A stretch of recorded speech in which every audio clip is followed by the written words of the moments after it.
Ang mabuting balita ng Panginoon ayon kay San Mateo.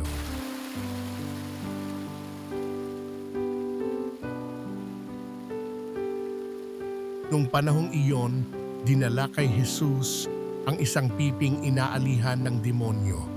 Pinalayas ni Jesus ang demonyo at nakapagsalita ang pipi. Namangha ang mga tao at sinabi nila, "Kailanmay walang nakitang katulad nito sa Israel."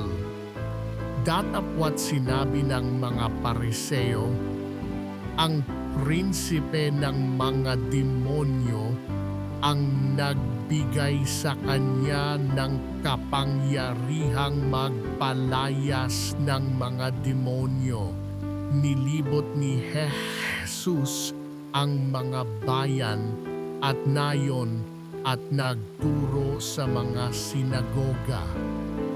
Ipinangaral niya ang mabuting balita tungkol sa paghahari ng Diyos at pinagaling ang mga may sakit, anuman ang kanilang karamdaman.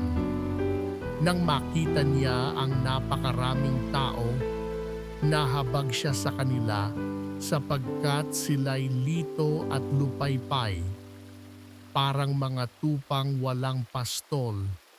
Kaya't sinabi niya sa kanyang mga alagad, "Sagana ang anihin, ngunit kakaunti ang mag-aani.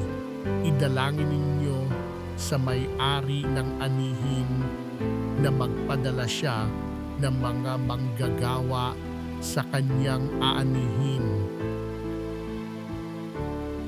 Ang mabuting balita ng Panginoon